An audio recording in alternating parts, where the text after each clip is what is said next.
बिस्मिल्लाहिर्रहमानिर्रहीम। अस्सलाम वालेकुम students, I hope you are well. So बेटे आज जो है हमने इन्फेक्शियस डिसीज़ को फ़र्दर कंटिन्यू करने जा रहे हैं। ठीक है, अभी इससे पहले एक वीडियो अपलोड की है जिसमें हमने दो सब टॉपिक किए हैं। ठीक है, तीसरा है बैक्टीरियल इन्फेक्शन। तो इसमें जो है सबसे पहले हम स्टेफिलोकोकस इन्फेक्शन देखेंगे। ये हमने ऑलरेडी पहले पढ़ा हुआ है।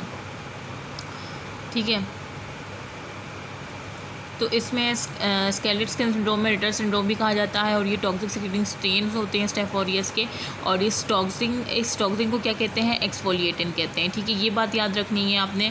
और ये क्या करता है? इंट्रा एपिडर्मल क्लीवेज करता है at the level of stratum corneum leading to formation of large flaccid blisters. देखो, ये इंट्रा एपिडर्मल क्लीवेज करता है ना, तो इसकी वजह से इस तरह से याद रख लो कि अगर ये इंट्रा एपिडर्मल क्लीवेज करवा रहा है, ठीक है, अगर ये याद भी ना रहे कि eight the level of stratum corneum, ये याद रखो कि इंट्रा एपिडर्मल क्लीवेज करवा रहा है ये एक्सफोलिएटिन, जिसको वजह से ब्लिस्टर बन रहे ठीक है, जिसको से क्या बन रहे हैं? ब्लिस्टर बन रहे हैं। ये बस ये तीन चीज़ें याद रखो इसमें स्केलेट स्किन सिंड्रोम में। ठीक है, जो कि स्टेफ ऑरियस की वजह से होता है। अच्छा, इसके क्लिनिकल फीचर्स क्या है कि ये बच्चों में होता है और ये thin wall fluid filled blister, और जो ब्लिस्टर होते हैं ना वो थिन वॉल फ्लूइड फिल्ड होते हैं, उसके अंदर फ्लूइड फिल्ड होता है। बस ये चीज़ याद रखो। बाकी एक मेन चीज़ की ये स्पेयर द म्यूकस मेम्ब्रेन। ठीक है, ये म्यूकस मेम्ब्रेन को इन्वॉल्व नहीं करता। जबकि आप दूसरा पढ़ोगे जिसमें सेम टॉक्सिक होता है, मतलब टॉक्सिक के थ्रू ही होता है, एपिडर्मल नेक्रोलाइसिस होती है, लेकिन वो स्टीवन जॉनसन सिंड्रोम है। ठीक है, जिसमें उसमें म्यूकस मेम्ब्रेन इन्वॉल्व होता है, लेकिन इसमें कोई म्यूकस मेम्ब्रेन स्पेयर होता है नहीं होता। ठीक है, म्यूकस मेम्ब्रेन इन्वॉल्व नहीं होता। तो ये स्केलेट स्किन सिंड्रोम है जो कि एक्सफोलिएटिंग टॉक्सिन जो कि स्टेफ ऑरियस रिलीज़ कर रहा है, जिसकी वजह से क्या हो रहा है? इंट्रा एपिडर्मल क्लीवेज हो रही है और उसकी वजह से ब्लिस्टर फॉर्म हो रही है जो कि फ्लूइड फिल्ड थिन है और बच्चों में देखा गया है। इसको जो है ना, ये बिनाइन कंडीशन है और फ्लूक्लोक्सासिलिन से हम ट्रीट कर लेते हैं। ठीक है, अच्छा, अब नेक्स्ट क्या है? Toxic shock syndrome. ये भी टॉक्सिक सिक्रेटिंग होता है। स्टेफ ऑरियस मोस्ट कॉमन है, लेकिन स्ट्रेप्टोकोकाई के थ्रू भी हो सकता है। ठीक है, अच्छा,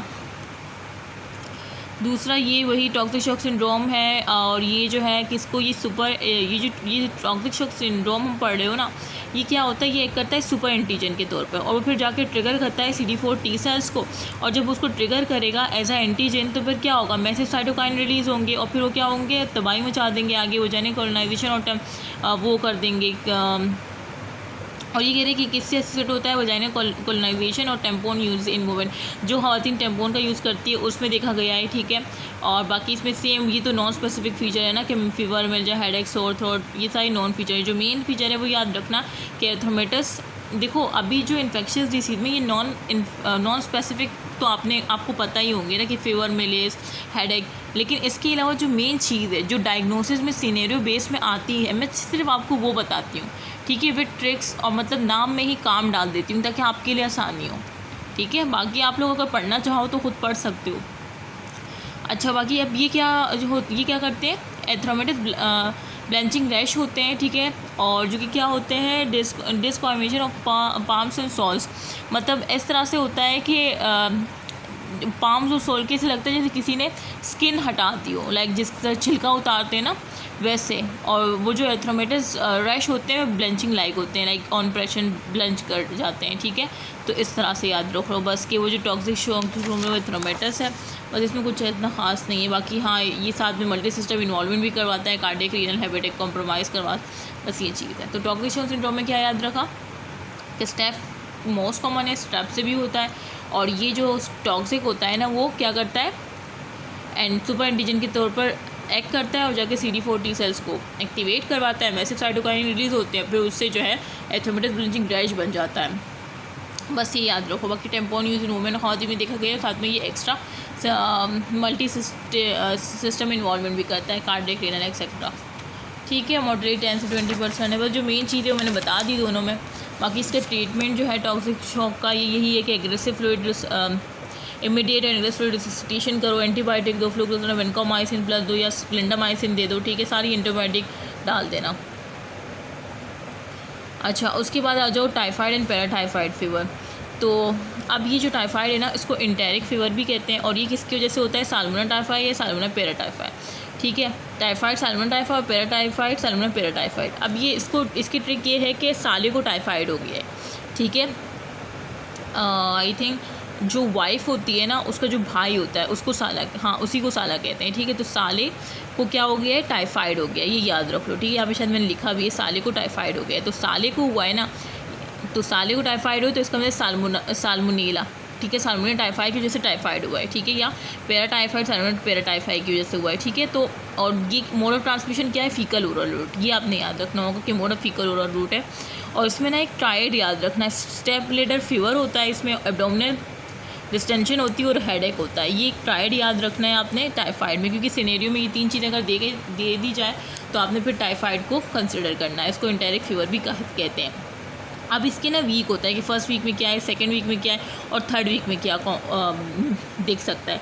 तो फर्स्ट वीक में ना स्टेप लेडर मैनर में आप फीवर दिखता है, ठीक है, ये याद रखना बस।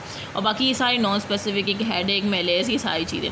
और सेकंड वीक में आपने याद रखना है कि साले को ना फूल दिया, साले को रोज़ दिया, ठीक है। दूसरे हफ्ते में साले को क्या दिया, हमने फूल दिया, रोज़ दिया, तो रॉ स्पॉट्स आपको मिल सकते हैं, ठीक है। रॉस कलर रैश मिल सकता है अपर एब्डोमेन, बैक पे, जो कि फेड हो जाता है प्रेशर, मतलब जब प्रेशर देते हो तो वो फेड हो जाता है, ठीक है। तो इसमें फर्स्ट में अपने स्टेप लेडर पैटर्न में फीवर याद रखना है, सेकंड वीक में रॉ स्पॉट याद रखना है, और थर्ड वीक में जो अपने कॉम्प्लिकेटेड याद रखना है। देखो थर्ड वीक है ना, तो मज़ीद वर्स्ट कंडीशन हो जाएगी, ठीक है। अब क्या होगा, बाउल परफोरेशन हो जाएगी थर्ड वीक में, हेमरेज होगा, ठीक है, बहुत ज़्यादा ब्लड लॉस होगा, कोलेसिस्टाइल, सारी इन्फॉर्मेशन डाल लेना। मोस्ट कॉमन ऑस्टोमेली बस ये छोड़ दो, बाउल परफोरेशन, हेमरेज याद रख लो, ठीक है। और सारे इन्फ्लेमेटरी वाली में कार्डस, कोलेसिस्टाइल, नेफ्राइटिस याद रखो। Chronic carrier state due to gall bladder colonization, chronic carrier state में क्या हो जाती है, गॉल ब्लैडर की क्लोनाइजेशन हो जाती है, ठीक है। ब्लड कल्चर करवा लो, मोस्ट एक्यूरेट टेस्ट तो ये कि आप ब्लड कल्चर करवा लो, उसमें आपको जो ना सामने के वो मिल जाएंगे। स्टूल कल्चर करवा लो सेकंड थर्ड वीक में, ठीक है। ये मतलब ये तो आपको खुद भी पता होगा। ड्रग ऑफ चॉइस वही फ्लोरोक्विनोलोन्स हैं, ठीक है। और क्या है, सिप्रोफ्लोक्सासिन दे दो 5 डेज आफ्टर, ये बस एक दफ़ा पढ़ लो। ये सारे एंटीबायोटिक है, रेजिस्टेंस कैसे आपने क्या देना है, सिफेलोस्पोरिन देना है, ठीक है। बस इसको पढ़ लो।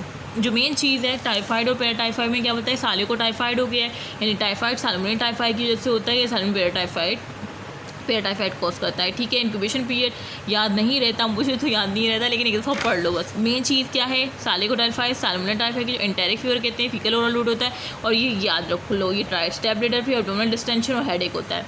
फर्स्ट वीक में फीवर होगा, बाकी नॉन स्पेसिफिक तो मैं नहीं बता रही हूँ, तब आपको खुद पता होगा। जो मेन चीज़ है फीवर स्टेप लेडर पैटर्न में, और सेकेंड वीक में साले को हमने फूल दिया, रॉ स्पॉट रैश होगा, बैक और फेड होगा, जिसको याद बस रॉ स्पॉट याद रख लो। थर्ड वीक में परफोरेशन हो जाएगी, बाउल की हेमरेज होगा, और कोलेसिस्टाइटिस और ये सारी इन्फ्लेमेटरी कंडीशन। ब्लड कल्चर करवा ली, स्टूल कल्चर करवा ली, बाकी हमने सारे वो एंटीबायोटिक, फ्लूकोनाजोल और सिप्रोफ्लोक्सासिन, ये सब कुछ दे दिया। ये हो गया आपका सेकेंड वीक। अब थर्ड क्या है, ये भी इंपॉर्टेंट नहीं है, लेकिन ये आपको खुद भी पता होगा, पहले भी पढ़ा होगा पैथो में, मैं भी बता देती हूँ। क्लोस्ट्रीडियम डिफिसाइल इन्फेक्शन, ये क्या है, ये ग्राम पॉजिटिव रॉड है। क्लोस्ट्रीडियम डिफिसाइल क्या है, एक ग्राम पॉजिटिव रॉड है। और क्लोस्ट्रीडियम डिफिसाइल इन्फेक्शन जो है मोस्ट कॉमनली कॉज होता है ब्रॉड स्पेक्ट्रम एंटीबायोटिक थेरेपी, जो बहुत लंबे अरसे तक ब्रॉड स्पेक्ट्रम एंटीबायोटिक थेरेपी ले रहा होता है ना, तो उसमें चांसेस है कि ये हो जाए। मैं बहुत तेज़ बोल रही हूँ, और तेज़ बोलने की वजह से ना मैं वो पता नहीं क्या ही बोल रही हूँ। अच्छा, उसके बाद क्या हो रहा है कि सिम्टम जो है ना फर्स्ट वीक में मतलब दिख जाते हैं, बिगिन हो जाते हैं, ठीक है। एंटीबायोटिक थेरेपी के साथ जो इंट्रावेनसली मोस्टली जो लेते हैं, तो इसमें क्या होता है, एब्डोमिनल पेन होता है। जो मेन चीज़ है ना उसको मैंने सर्किल कर दिया, एब्डोमिनल पेन याद रखना है। परफ्यूज वाटरी डायरिया, इसमें ना वाटरी डायरिया मिलेगा आपको। और अगर ये कॉलोन म्यूकोजा में सूडो मेम्ब्रेन फॉर्मेशन कर दे, सूडो मेम्ब्रेन की, और साथ में जो बाउल वॉल है उसकी थिकनिंग कर दे, तो सूडो मेम्ब्रेन कोलाइटिस हो जाएगा। लेकिन अगर साथ में प्रेजेंट हो टॉक्सिक मेगा कोलोन, मतलब कोलोन की डायलेशन मोर देन 6 सेंटीमीटर आपको दिख जाए, 6 सेंटीमीटर दिख जाए, और बाउल परफोरेशन दिख जाए। यहाँ पर बाउल थिकनिंग थी, यहाँ पे बाउल परफोरेशन है, तो ये फुलमिनेंट कोलाइटिस है, ठीक है। क्या है, फुलमिनेंट कोलाइटिस, और ये सूडो मेम्ब्रेन कोलाइटिस है। समझ आ गई, बस इसमें कुछ भी याद नहीं रखना। क्लोस्ट्रीडियम डिफिसाइल इन्फेक्शन क्या है, ये ग्राम पॉजिटिव रॉड है, और ये क्या करता है, ब्रॉड स्पेक्ट्रम एंटीबायोटिक थेरेपी की वजह से कॉज होता है। इसमें परफ्यूज वाटरी डायरिया होता है, एब्डोमिनल पेन होगा। और सूडो मेम्ब्रेन कोलाइटिस में क्या होता है कि बाउल वॉल थिकनिंग होती है, और कोलोन म्यूकोसा सूडो मेम्ब्रेन बन जाता है, फॉर्मेशन हो जाती है, इसे कहते हैं सूडो मेम्ब्रेन। और जो फुलमिनेंट क्या है, फुलमिनेंट कोलाइटिस जो है वो क्या होता है, टॉक्सिक मेगा कोलोन प्रेजेंट होता है, और डायलेशन जो है कोलोन की 6 सेंटीमीटर या मोर देन 6 सेंटीमीटर हो जाती है, बाउल परफोरेशन परफोरेशन आपको दिख सकती है, ठीक है। तो ये चीज़ है बस। बाकी ये कह रहे हैं कि इसकी डायग्नोसिस हम कैसे करेंगे, और ये इसको छोड़ दो, करना है तो खुद कर लो, वही स्टूल PCR और एलिसा करवा लिया हमने, ये करवा लिया, वो करवा लिया, ग्लूकोज डिहाइड्रोजन बायोएंजाइम देख लिया हमने, इसको छोड़ दो, ठीक है। अगर पढ़ना है तो खुद पढ़ लो, इम्पोर्टेंट नहीं था, फिर भी मैंने जो चीज़ इंपॉर्टेंट थी वो बता दी। बैक्टीरियल इन्फेक्शन में आपने ये याद रखना है कि इसको हैंसन डिसीज़ भी कहते हैं, ठीक है। और उसमें होता क्या है, इसमें ये होता है कि क्रोनिक ग्लोमेरुलस डिसीज़ है जो कि स्किन और नर्व का इफेक्ट करती है, किसको, स्किन को और नर्व को, ठीक है। और किसकी वजह से कॉज होती है, मायोबैक्टीरियम लेप्री की वजह से। ये बात याद रखनी है, मेन चीज़ स्किन और नर्व को इफेक्ट करती है, क्रोनिक ग्लोमेरुलस डिसीज़ है, और किसकी वजह से कॉज होती है, मायोबैक्टीरियम लेप्री की वजह से। और जो कि क्या है, ये स्लो ग्रोइंग माइकोबैक्टीरियम है, ठीक है, जिसको आप कल्चर नहीं कर सकते आसानी से, और ये नोज़ के थ्रू इसकी ट्रांसमिशन होती है, ठीक है। ये बात याद रख लेनी है आपने। और इसकी ना फर्दर 2 प्रेजेंटेशन, एक टाइप 1 इन्फेक्शन, एक टाइप 2 या ट्यूबरकुलोइड लेप्रोसी या लेप्रोमेटस लेप्रोसी। ट्यूबरकुलोइड लेप्रोसी को टाइप 1 इन्फेक्शन कहते हैं। ये इसमें ना सेल मेडिएटेड इम्यूनिटी बहुत ज़्यादा हाई होती है, और जबकि इसमें जो है ना लेप्रोमेटस होगी टाइप 2, इसमें सेल मेडिएटेड इम्यूनिटी एब्सेंट होती है। ये मेन डिफरेंस आपने याद रख लेना है, ठीक है। और किसकी वजह से होता है, माइकोबैक्टीरियम जो कि स्लो ग्रोइंग है, स्किन और नर्व को अफेक्ट करता है, नोज़ की ट्रांसमिशन होती है। बाकी ये जो डिफरेंस है ना, इसको भी एक दफ़ा देख लो। देखो मैंने क्या कहा, ट्यूबरकुलोइड लेप्रोसी में सेल मेडिएटेड इम्यूनिटी हाई होती है, इसमें एब्सेंट होती है।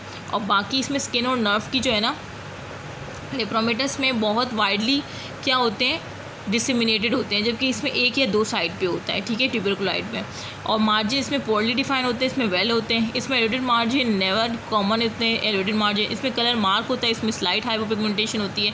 ग्रोथ जो है स्वेटिंग हेयर ग्रोथ की, इसमें पिगमेंटेशन इसमें इम्पेयर्ड होता है, अर्ली उसमें लेट होता है, ठीक है। और जो नर्व इनलार्जमेंट और जो डैमेज है, इसमें लेट दिखता है, जबकि इसमें अर्ली दिखता है, क्योंकि इसमें सेल मेडिएटेड इम्यूनिटी हाई है ना। तो जब सेल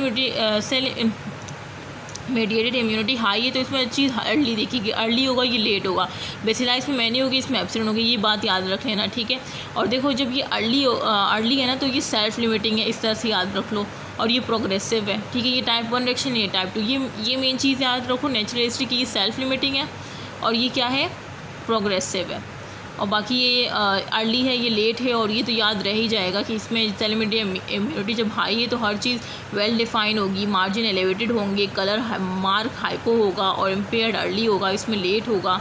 और ये थोड़ा सा आप लोग भूल ना जाओ, इसमें बेसिला एब्सेंट होते हैं, इसमें मैनी होते हैं, इसलिए सेल्फ लिमिटिंग होता है, प्रोग्रेसिव होता है, ठीक है। बस ये डिफरेंस याद रख लो। बाकी तो मैंने बता ही दिया कि किस तरह से हैंसन डिसीज़ कहते हैं। स्किन और नर्व सही 2-3 दफ़ा रिपीट कर दिया है, मेरी और हिम्मत नहीं है, क्योंकि बाकी भी करवाना है मुझे। बाकी इसमें यही है कि हाइपोपिगमेंटेशन जो है एस्थेटिक में एक्यूज़ होता है, लॉस ऑफ सेंसेशन हो जाती है, फिर छोड़ दो इसको, खुद पढ़ना है तो पढ़ लो। बाकी ये इंपॉर्टेंट नहीं था, फिर मैंने बेसिक चीज़ बता दी। अच्छा, उसके बाद हमारे पास आ जाए प्रोटोजोल इन्फेक्शन जो है ना, तो इसमें आपने सबसे पहले मलेरिया पढ़ना है। मलेरिया इंपॉर्टेंट है बहुत ज़्यादा, ठीक है, लेकिन मेरी अब हिम्मत ख़त्म हो रही है और दिल चाह रहा है कि कल पढ़ा दूँ ये, लेकिन करवा देती हूँ खैर। अच्छा बेटे, इंशाल्लाह प्रोटोजोल इन्फेक्शन ना हम कल करेंगे, अभी जो है ना काफ़ी लेट हो गया है मुझे भी, तो इंशाल्लाह ये मैं करवा दूँगी कल। मैं कोशिश करूँगी कि इन्फेक्शन डिसीज़ को हम कंप्लीट कर लें, और फिर इंशाल्लाह GIT को मैंने खोल के रखा हुआ है, ठीक है। GIT को स्टार्ट करवाना है, क्योंकि मुझे थोड़ा सा जल्दी करना होगा ताकि 10 जुलाई तक आपकी मेडिसिन कंप्लीट हो जाए इंशाल्लाह। और सर्जरी का यही है कि मैं जो है ना टाइम नहीं मिल पा रहा, क्योंकि मेडिसिन सर्जरी कोई मतलब ऐसे आम सब्जेक्ट तो है ही नहीं का, सब में बहुत ज़्यादा डिटेल है, और मेरे पास सिर्फ जो है ना 15 जुलाई तक ही टाइम है कि मैं इसको कंप्लीट करवाऊँ। उसके बाद मुझे ख़ुद भी काफ़ी चीज़ें देखनी है, एग्ज़ाम सर पर है, मुझे अपनी दुआओं में ख़ास कर याद रखेगा। मैं इसे एग्ज़ाम ड्यूरेशन में भी वीडियो अपलोड कर रही हूँ, वीडियो शूट कर रही हूँ। ये काफ़ी मतलब एक बस अल्लाह ही हिम्मत देता है, अल्लाह ही ताकत देता है। आप लोग भी मुझे अपनी दुआओं में ख़ास कर याद रखें कि जो है अल्लाह मुझे मज़ीद हिम्मत और ताकत दे, ताकि मैं एटलीस्ट 15 जुलाई तक सर्जरी और मेडिसिन कंप्लीट करवा दूँ, ठीक है। बाकी जो बेड साइड है वो तो शायद आप लोग खुद भी कर लोगे, क्योंकि मेरे पास इतना टाइम तो नहीं होगा क्योंकि तब तक शायद मेरे एग्ज़ाम अल्लाह ना करे कि स्टार्ट हो गए हो, ठीक है। दुआओं में याद रखिएगा, और मुझे ज़रूर अपनी दुआओं में याद रखिएगा कि अल्लाह मुझे अच्छे नंबरों से पास कर दे, और आप सबको भी, ठीक है। ओके, अल्लाह हाफ़िज़।